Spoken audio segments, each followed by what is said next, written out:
Olá, muito boa tarde para você. Está começando a semana e o nosso Revista Maranhão já começa destacando nesta edição.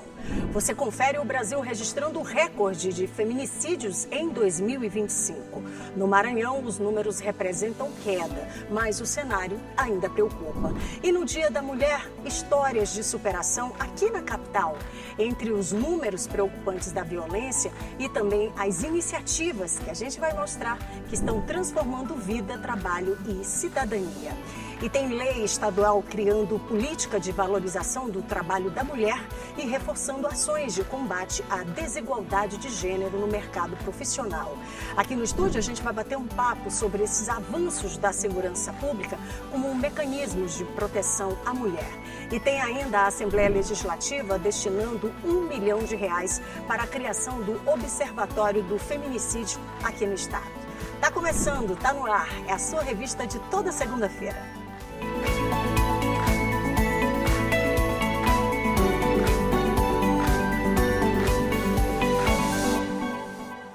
Começando uma semana linda, né? Uma semana que precisa ser de muita reflexão também, de comemoração, mas acima de tudo de conscientização. E passa por nós também. Na verdade, essa é uma luta que deve ser de toda a sociedade. Ontem foi o Dia da Mulher, um dia dedicado aí a todas as mulheres, mas infelizmente a gente não tem tantas coisas assim para comemorar. Isso no que diz respeito à valorização, né, à vida das mulheres. É algo que a gente vai discutir durante todo esse programa especial, tá? Mas eu desejo que a nossa semana, ela comece assim, com esse tripé. Tá bom? Para que a gente possa de verdade dar passos concretos e isso precisa passar também pela nossa casa, né? Pela nossa família também. Mas vamos começar a semana e falando sobre dados nacionais que mostram que o Brasil registrou em 2025 o maior número de casos de feminicídio desde que o crime ele passou a ser tipificado lá em 2015. Foram mais ou menos 1.470 mulheres que perderam a vida, uma média de 4 mortes por dia. E aqui no Maranhão, houve, graças a Deus, uma redução nesses registros, isso em relação ao mesmo ano, né? E aí a gente vai conferir agora, porque é claro que é necessário, né, que esse alerta ele seja permanente. O número de casos de feminicídios no Brasil bateu recorde em 2025, desde a tipificação do crime. 1.470 mulheres foram assassinadas, vítimas de violência doméstica ou motivadas por misoginia, de acordo com o levantamento do Ministério da Justiça e Segurança Pública. Os números do cenário nacional representam uma média de 4 mortes por dia, ou seja, a cada 6 horas, uma mulher é vítima de feminicídio no Brasil. O Maranhão segue na contramão dos dados nacionais. No ano passado, houve uma queda de 27,5% em relação a 2024, quando o estado contabilizou 69 ocorrências de feminicídios. Mas a realidade ainda é preocupante. Fazendo um contraponto, inclusive, a nível nacional, que teve um aumento, né? Saiu de 1.454 para 1.470, né? Então a gente vê que teve um aumento a nível nacional e uma redução a nível estadual. E tudo isso se dá pelo trabalho conjunto realizado por todos os órgãos que fazem atuação no enfrentamento à violência contra a mulher. E a Casa Mulher Brasileira é referência por quê? Porque ela concentra esses órgãos em um mesmo espaço, fazendo com que as mulheres encerrem a sua via crucis. Então chega mulheres que não sabem nem da existência de uma medida protetiva, de como ela funciona, de como acessar, não conhecem o aplicativo Salve Maria Maranhão, de acionamento da polícia por georreferenciamento, da possibilidade de fazer pedido de medida protetiva de urgência online, de dentro de casa, né? E também a existência de um alojamento de passagem para as mulheres ficarem juntamente com seus filhos em uma situação em que elas estejam correndo risco de morte. E a Casa-Abrigo do Tribunal de Justiça, nós também fazemos um encaminhamento. A Rede de Apoio de Proteção às Mulheres, no Maranhão, reforça o trabalho de atenção às vítimas. É um trabalho conjunto, articulado, integrado, que tem se expandido, né? A ampliação das Casas da Mulher Maranhense no governo do estado. A gente em breve vai ter a inauguração também da Casa da Mulher Maranhense de Presidente Dutra. Já está funcionando Balsas, Barra do Corda, Itapecuru, Caxias, Imperatriz. Então, tudo isso faz com que a gente consiga dar o atendimento necessário. também o fortalecimento das leis, né? Lembrando que o crime de feminicídio passou a ser previsto em lei em 2015 no Brasil, ano em que foram contabilizados 535 casos. Olha, é sobre esse tema que eu recebo aqui a doutora Kazumi Tanaka, ela que está coordenadora das Delegacias da Mulher do Maranhão, a quem eu agradeço a sua participação, a sua presença aqui com a gente, até porque, doutora, esse é um tema muito sensível e que a gente não pode deixar só para o mês de março, para que ele seja, né, amplamente divulgado. Eu acho que eu começo, inclusive, falando com a senhora sobre essa necessidade da gente ampliar, né, essa discussão a ponto de alcançar a sociedade como um todo, né, para que todo mundo se una, porque essa é uma luta de todo mundo, né? Exatamente. E nós, inclusive, estávamos conversando anteriormente de que essa divulgação do que vem acontecendo é necessária. Por quê? Porque as pessoas têm que se incomodar com aquilo e com a maneira como as mulheres estão sendo assassinadas. Tem que se incomodar com a quantidade de mulheres que estão passando por situações de tortura, passando por situações de tentativa de feminicídio e feminicídio, e entre tantas outras violências. Então é necessário que todo mundo entenda e se aproprie que o Estado sozinho não vai fazer essa mudança, essa transformação. A transformação começa a partir da relação que tu constrói e das coisas que estão debaixo dos teus olhos e que você não se movimenta. E que você deveria se movimentar porque o Estado ele não tem condições de saber o que se passa, por exemplo, na tua família, com a tua irmã, que tem uma relação violenta, com a tua mãe, com o teu pai, que já promete há muito tempo que vai matá-la, com a vizinha que todos os finais de semana fica gritando lá de dor e que ninguém se movimenta para pedir ajuda para fazer com que a vida dela seja salva. Então, assim, só esperar que o Estado adivinhe aquela situação, deve ser feita alguma coisa, é realmente assim esperar realmente que o milagre aconteça. E o milagre pode, na verdade, acontecer a partir da tua atitude em se incomodar e ajudar de alguma maneira. E o que a doutora Kazumi Tanaka está dizendo é exatamente aquilo que a gente sempre ouviu, que em briga de marido e mulher não se metia a colher, né? Porque hoje, felizmente, acho que, claro que assusta, né, doutora, quando você liga a TV, liga o rádio, busca informação na internet, em todos os meios a internet está aí para mostrar. Aí você vê um volume gigantesco de informações de homens, né, praticando violência e chegando, né, ao ápice que é o feminicídio. Isso muito por conta também dessa forma que as pessoas estão compreendendo que é necessário falar. Não dá para ficar calado, né, doutora? Inclusive, gente, porque nós temos dados, passaram agora, né, você acompanhou aí na reportagem, que mostram exatamente isso, né? A gente tem balizadores, enquanto o país cresceu, né, num número assustador, que é assustador, né?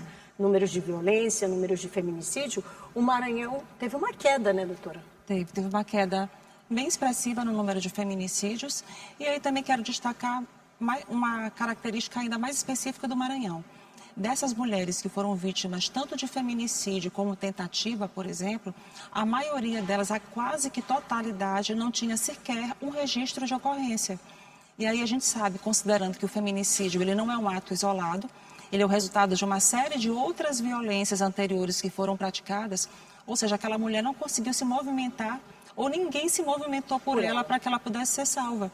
Então, assim, é uma situação que a gente precisa trabalhar ainda bastante, para que a gente tenha a possibilidade de colocar para a mulher que está naquela situação de estar ali agonizando numa relação péssima, numa relação violenta, de que há a possibilidade de que ela consiga sobreviver e de que ela vai ter amparo para que ela consiga continuar sua vida e com seus filhos. E é especialmente também entender que ela não deve se abandonar em detrimento da vida dos outros, porque também a mulher ela fica muito nessa concepção de que primeiro o bem-estar da minha família, dos meus filhos, de como as pessoas vão me ver socialmente. A vergonha também, a vergonha, né? E aí depois ela pensa se ela realmente está exposta a uma situação de grande risco à sua integridade ou à sua vida. E um detalhe importante é que hoje a Lei Maria da Penha, ela proporciona, ela estimula, ela traz um dispositivo que qualquer pessoa que está no entorno dessa mulher que sofre violência pode acionar a justiça, ou seja, não existe mesmo aquilo que eu disse ainda há pouco, de não se meter a colher. Mas, doutora, dentro dessa fala, eu queria que a senhora dissesse para quem está em casa, porque a gente tem um Estado né, que tem 217 municípios. Como é que está essa realidade pelo Maranhão? Como é que essa mulher ela tem condições, né, de também ser alcançada por essa rede de proteção? E esse trabalho tem sido feito não apenas pelo Sistema de Segurança Pública, mas todos os outros órgãos também que fazem parte do Estado, e eu falo Estado, mas são inclusive também as prefeituras, inclusive também as ONGs, os movimentos de mulheres e outros movimentos também que aderem a essa causa, têm se movimentado para que naquela localidade, mesmo tão distante, por exemplo, da capital, se tenha a possibilidade de levar informação e canais de busca de socorro. Então, por exemplo, eu estava conversando com a secretária de Estado da Mulher, o número de organismos de política para as mulheres no nosso estado, ele já está quase que alcançando a totalidade dos municípios maranhenses. Salvo engano, são 185 ou 175 organismos de política para as mulheres dos municípios. Então, falta pouco para atingir todos os outros municípios. A parte disso, todos os poderes, o judiciário, o legislativo, o executivo, têm feito um trabalho mesmo de itinerância em todos os interiores do estado para fortalecer as redes locais de atendimento. Que é o quê? Naquele município não tem, por exemplo, uma delegacia da mulher, mas o que, por exemplo, a polícia militar pode fazer naquele local? O que a defensoria pública pode fazer naquele local? O que os agentes de saúde que acessam as casas daquelas pessoas naquele local podem fazer para contribuir, para denunciar situações de violência contra a mulher? Então, a gente tem buscado alternativas para fazer com que aquela violência que está silenciada, ela chegue ao conhecimento do poder público e assim a gente possa atuar. Então, esse trabalho tem sido feito de maneira bem intensa e aí, inclusive, por isso também o Maranhão, ele sempre se destaca, na verdade, nessa atuação perante também aos outros estados, porque aqui a rede, ela dialoga muito. E também, eu também reputo isso, também a própria imprensa. A gente consegue muita parceria através da imprensa, através de vocês, para que a gente tenha a possibilidade de estar o tempo todo falando sobre isso, não apenas no mês de março. Eu, particularmente, que trabalho com essa política, eu sou convidada para participar desses debates de maneira permanente, de falar de casos em específico. E eu sei o quanto isso é importante, porque eu sei que a partir daquela fala, no outro dia tem mulher na delegacia pedindo ajuda. E destrava, né? E por falar em destravar, eu queria que a senhora falasse rapidamente sobre a questão de um dispositivo que é importantíssimo, né? E que muitas mulheres não conseguem compreender a necessidade, porque, como a senhora disse agora há pouco, tem mulheres que sequer fazem um registro inicial, que é o boletim de ocorrência, né? E aí existe hoje um dispositivo essencial para a proteção, que aí eu queria que a senhora colocasse agora, que a gente está falando da medida protetiva. Sim. A medida protetiva, ela foi assim, um dos grandes avanços da Lei Maria da Penha.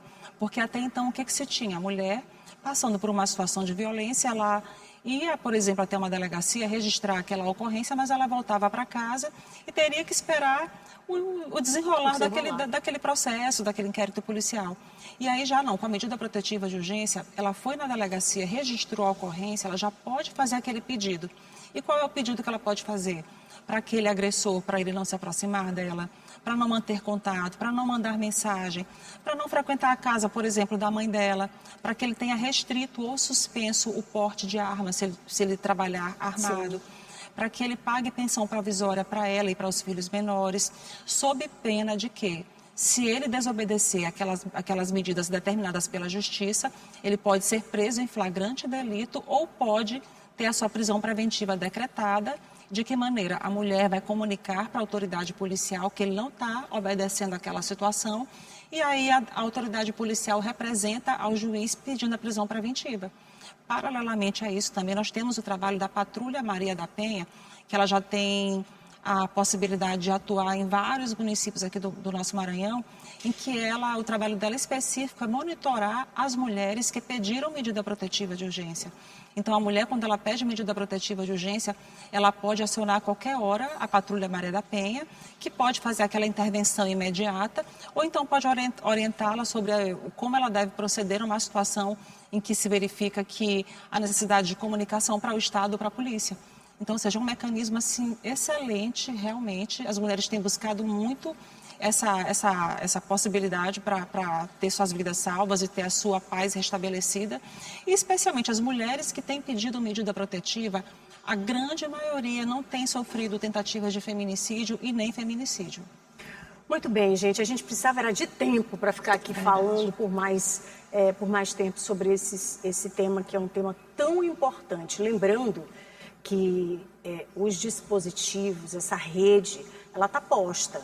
A gente precisa levar essa informação para muitas mulheres que, às vezes, ou melhor, muitas vezes, não as têm.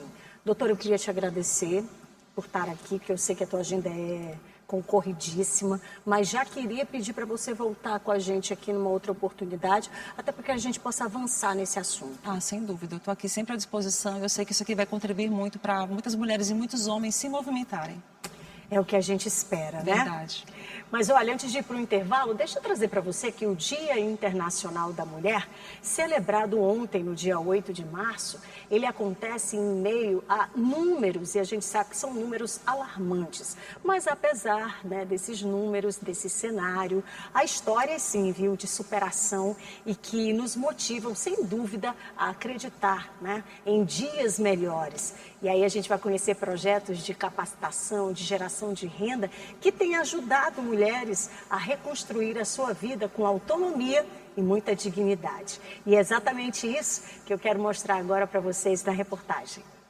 Rafaela é uma sobrevivente. Foi vítima de uma tentativa de feminicídio. Suportou 17 golpes de faca desferidas por um homem que não aceitava o fim de um relacionamento que já era abusivo.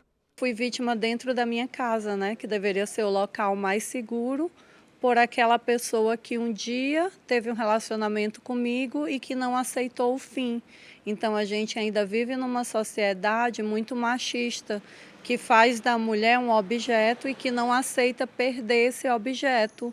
Em 2025, no Brasil, mais de 1.500 mulheres não conseguiram se recuperar das agressões. Foram mortas, vítimas do feminicídio. Apesar de leis, projetos e ações, os números de violência contra o feminino continuam constantes, porque não basta punir. O desafio é mudar comportamentos e mentalidades, influenciados por séculos de desrespeito às mulheres. Rafaela hoje atua junto à Casa da Mulher Brasileira, levando informação aos adolescentes e jovens em escolas, contribuindo para educar a nova geração. Eu fiz da minha maior dor a minha maior missão, para sensibilizar, levar conhecimento para outras mulheres, para que elas tenham força para sair desse relacionamento antes que ele chegue a uma tentativa ou ao feminicídio em si, e para que elas possam recomeçar mesmo após uma violência. A violência ela não precisa ser o fim da vida daquela mulher,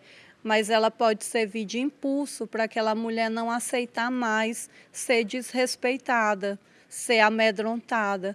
Uma outra importante iniciativa é capacitar mulheres para que entrem no mercado de trabalho, pois a dependência financeira é um dos fatores que levam a mulher a se submeter a uma relação abusiva com um homem. O projeto Mãos à Obra do governo do estado vem impulsionando essa iniciativa. Essa equipe de reforma composta por mulheres é um bom exemplo das possibilidades que se abrem para o gênero e de um novo cenário. As mulheres estão conquistando aos poucos mais espaço na construção civil e também mais autonomia. Essas profissionais fazem parte do projeto Ela Faz, que capacita mulheres no segmento da construção civil e, pela parceria com o programa Mãos à Obra, realizam a reforma desta escola na capital. O trabalho das escolas começou desde o ano passado, com o projeto que é do governo, Mãos à Obra. E aí vem ganhando uma grande visibilidade. Nós temos crescido mais ainda, temos saindo de uma escola, indo para outra, e antes era só com pintura mesmo. Hoje, nessa escola então, nós fizemos de tudo um pouco. Valéria é a engenheira encarregada pela obra. Para ela, o projeto é uma forma de dar oportunidade a muitas mulheres. Esse projeto da Ela Faz é um projeto voltado para capacitação e treinamento de mulheres para entrar no canteiro de obras, né? E participar da construção civil. Ingrid é uma das profissionais formadas pelo projeto. A presença feminina na área da construção civil é muito importante porque isso tira muito tabu de só o homem que pode estar na construção civil. E nós vemos que isso não é verdade, porque nós sabemos que o ramo da construção civil tem se se estendendo muito também a mulheres. Jeane já está há 2 anos atuando no setor. Começou no projeto para conquistar uma profissão e sustentar os 3 filhos. Acabou se apaixonando pelo trabalho. E para mim foi uma oportunidade muito boa, né? Porque hoje em dia eu sou mãe solo. E então, para mim levar o alimento para dentro de casa, eu tive que me virar nessa área, né? E não assim, dizer assim, tu tá fazendo por obrigação. É por obrigação, é por amor também, porque eu gosto da área que eu tô hoje em dia. Iniciativas como essas, que promovam educação, reconhecimento do valor próprio e oportunidades, são fundamentais para o fortalecimento das mulheres e para a transformação social. É mostrar que nós, por ser mulheres, podemos estar onde a gente quiser, lugar de mulher onde ela quiser. Em março, o Dia Internacional das Mulheres significa mais do que uma comemoração. É momento de luta por direitos, de oportunidades de trabalho e cidadania, de combate à violência. Para mudar a atual realidade, é importante que homens e mulheres reforcem a necessidade de respeito à presença feminina e à coexistência dos 2 gêneros. A mulher ela é muito importante para a questão da construção da nossa sociedade, não só apenas no âmbito familiar, mas também na construção para novos desenvolvimentos. A mulher também tem um papel muito importante na sociedade. O gênero feminino é um gênero forte, né? Que graças a Deus atualmente as mulheres têm se desenvolvido, têm garantido seu espaço, porque realmente é um espaço que elas mereciam há muito tempo. Então os homens têm que apoiar as mulheres em tudo que elas fazem de bom para a nossa sociedade e para a nossa família.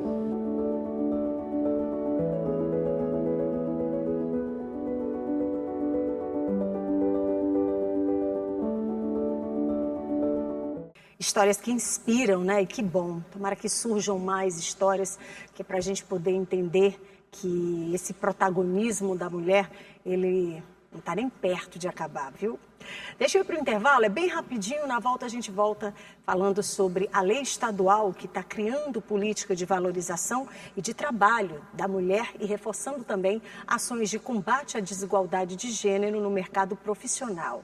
E tem ainda a Assembleia Legislativa destinando R$1 milhão para a criação do Observatório do Feminicídio aqui no estado. É um instante só, viu? Sai daí não, eu volto já já.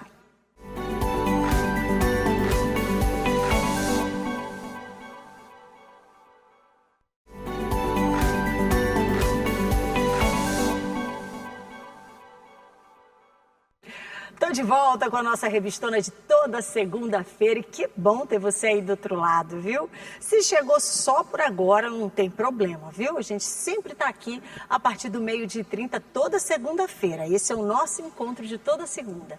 Mas aí, daqui a pouquinho, depois de terminar o programa, você vai ter acesso a todas as reportagens que já foram exibidas aqui, tá? E aí, na próxima segunda, você já se organiza um pouco mais e já pega esse controle e já coloca aqui na nossa TV Assembleia para acompanhar desde o 12h30, tá? Depois você pega aí esse link e já encaminha para todo mundo, afinal de contas, informação boa é aquela que a gente propaga. E essa então, esse programa está especial, porque a gente está falando sobre temas relacionados a mulheres, né?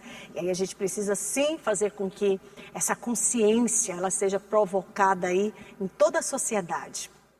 Mas olha, vamos seguir aqui falando, né, sobre números também e sobre realidades. Isso porque aqui no Maranhão, uma nova legislação está buscando enfrentar a desigualdade de gênero no mercado de trabalho e também ampliar oportunidades para as mulheres.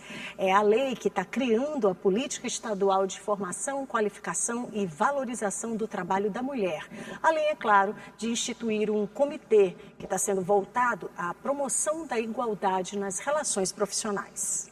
No Maranhão, foi instituída no ano passado, por meio da Lei nº 12.743 de 2025, aprovada na Assembleia Legislativa e sancionada pelo governador Carlos Brandão, a Política Estadual de Formação, Qualificação, Valorização do Trabalho da Mulher e o Comitê Estadual de Igualdade de Gênero no Mercado de Trabalho. A lei busca garantir às mulheres maranhenses oportunidades de formação, qualificação e valorização em suas carreiras profissionais, além de promover a equidade de gênero nas relações laborais, assegurar oportunidades profissionais iguais e combater o assédio moral e sexual nas repartições públicas. Para a presidente da Comissão da Mulher e da advogada da OAB Maranhão, A iniciativa é super válida e necessária porque valoriza a igualdade de gênero no mercado de trabalho e assegura os direitos das profissionais mulheres. A lei pontua também que esse trabalho todo que será feito através do passo muito importante que foi dado, que foi a criação do Comitê Estadual do Trabalho da Mulher, ele vem trazendo como foco principal essa capacitação, trazendo às mulheres a possibilidade de se entender melhor com todo o regramento trabalhista e ela possa avançar, mostrando que ela tem toda uma autoridade para exercer uma atividade profissional. A lei aprovada quer mudar a realidade no estado. De acordo com dados do IBGE, no Maranhão, em todos os grupos de idade, o nível de ocupação dos homens foi superior ao das mulheres. O mesmo cenário acontece em todo o Brasil. Em 2 grandes grupos ocupacionais, no Maranhão, a participação feminina também foi inferior a 10% entre os operadores de instalações e máquinas e membros das Forças Armadas, policiais e bombeiros militares. Outra informação revelada pelo IBGE é que as mulheres são minoria em postos de direção e gerência, mesmo sendo a maioria entre as pessoas ocupadas com nível superior. A lei ela traz também como objetivo a capacitação, a formação e a valorização dessa mulher no âmbito trabalhista. Ela precisa se igualar aos homens, porque o que ela oferece, às vezes, pode ser até melhor do que os homens possam oferecer. Mas, no patamar de igualdade, nós precisamos ter essa luta para que essas mulheres consigam chegar de uma forma igualitária. Olha, gente, um novo instrumento está sendo criado para reforçar o combate à violência contra a mulher aqui no estado. A deputada Iracema Vale anunciou a destinação de recursos para a criação do Observatório do Feminicídio, que vai reunir dados, integrar informações e ajudar na formatação de políticas públicas de prevenção. A reunião foi realizada na sede da Defensoria Pública do Estado e contou com a presença de representantes da Defensoria Pública e a representante da Assembleia Legislativa do Maranhão, a deputada Iracema Vale. Na ocasião, a chefe do parlamento destinou emenda no valor de R$1 milhão para a criação do Observatório do Feminicídio do Maranhão. Eu saio muito feliz, contente, porque é um gesto concreto, né, que a gente, durante o mandato, tem a possibilidade de auxiliar na criação do Observatório da Mulher, aqui na Defensoria Pública do Estado do Maranhão. Durante o encontro, foi assinado um acordo para a criação do documento que vai integrar boletins de ocorrência, processos judiciais e dados da rede de atendimento, além de produzir indicadores em tempo real, identificar padrões de risco e apontar falhas antes que a violência se agrave. A parceria foi recebida com satisfação pela Defensoria Pública. É um papel inovador da Assembleia. A Defensoria Pública está de portas abertas e com esse aporte financeiro também, através do mandato da presidente Iracema, a gente vai ter condições de fazer algo com bases científicas, mas que vai atingir diretamente a população. O Núcleo da Mulher da Defensoria Pública já oferece uma ferramenta para que as vítimas de violência possam ter um suporte para denúncias. O observatório deve funcionar como ferramenta técnica para orientar decisões, aperfeiçoar políticas públicas e fortalecer a prevenção em todo o estado. A ideia é que, com essa parceria com a presidência da Assembleia Legislativa, também seja criado um aplicativo em que essa mulher vai poder entrar em contato com órgãos de uma maneira integrada pelo aplicativo, né? Então, os diferentes órgãos do sistema de justiça, a delegacia, o Ministério Público, o Tribunal de Justiça, a Defensoria, que tem a possibilidade de atuar nas medidas protetivas de urgência. Então, essas mulheres já vão poder encaminhar essas denúncias de violação, né, para evitar que algo pior possa acontecer. E que tantas outras iniciativas, né, possam ser concretas em direção exatamente a isso. A proteção, ao amparo e ao estímulo para que essas mulheres possam acreditar que essa rede de proteção ela vai alcançar em algum momento. Isso em todo o nosso Maranhão. Vou me despedindo, desejando muita força, muita coragem para você, mulher, que esse mês ele seja dedicado a todas nós, não só num dia, mas que sejam todos os dias e que a gente possa, sim, conversar mais, falar mais, buscar ajuda, né? Buscar o outro que está do lado. E sim, essa história não existe mais. Em briga de marido e mulher não se mete a colher. Muito pelo contrário. Vamos ficar atentos, né? Todos nós enquanto sociedade. Um beijo no coração, fiquem com Deus, em paz. E claro, ao longo de todo o dia você acompanha aqui a programação que está cheia de informações na tela da sua TV Assembleia. Tchau, tchau.